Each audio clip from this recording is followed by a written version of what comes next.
At least 700 dead in Tanzania's post-election protests. Opposition says hundreds of people have reportedly been killed in Tanzania after taking to the streets to protest this week's presidential election, which saw the increasingly authoritarian incumbent President Samia Suluhu Hassan run unopposed for another term after her main challengers were jailed or barred from standing. The Ugandan sensitive, and this is Rokan David.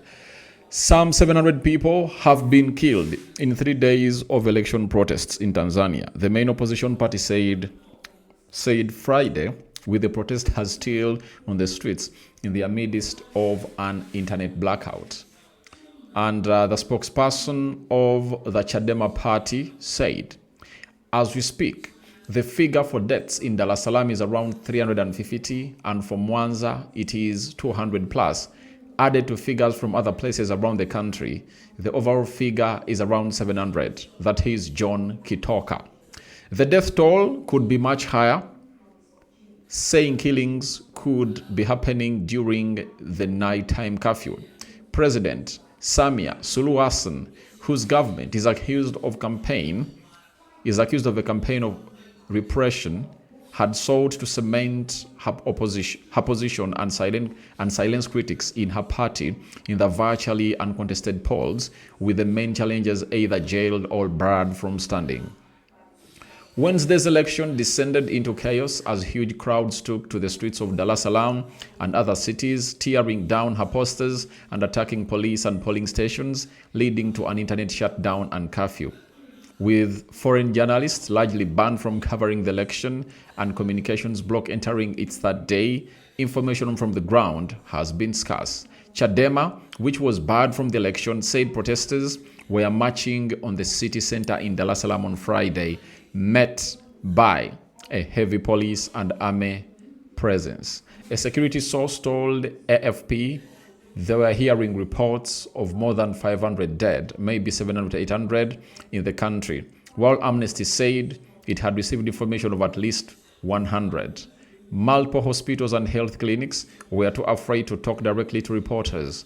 Local news sites had not been updated since Wednesday, and Hassan has not commented on the unrest. The only official statement came from Army Chief Jacob Mukunda late Thursday, who called the protesters criminals. In Zanzibar, a tourist hotspot, Hassani's ruling party had already been declared winner of the local vote on Thursday. The opposition party, ACT Wazalendo, rejected the results, saying they have robbed the people of Zanzibar of their voice. The only solution to deliver justice is through a fresh election. A senior party official said ballot boxes had been stuffed, people had been allowed to vote multiple times without ID, and that their election observers had been kicked out of counting rooms. The ruling party, Chama cha Mapinduzi, was due to give a press conference later in the day.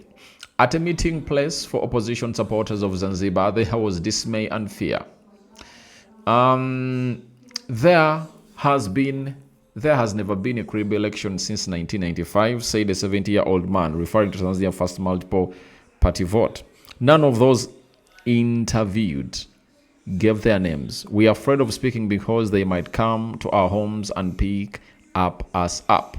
So that's exactly how things really went ahead to happen in Tanzania, and they told us the crackdown.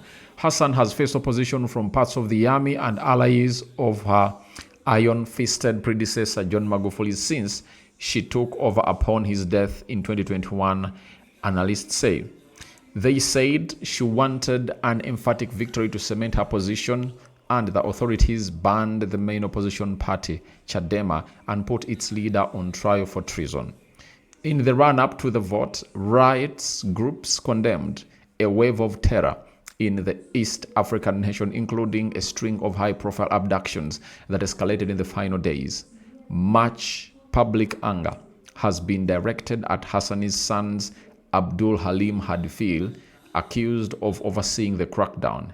ACT Wazalendo was allowed to contest the local election in Zanzibar, but its candidate was barred from competing against Hassan on the mainland.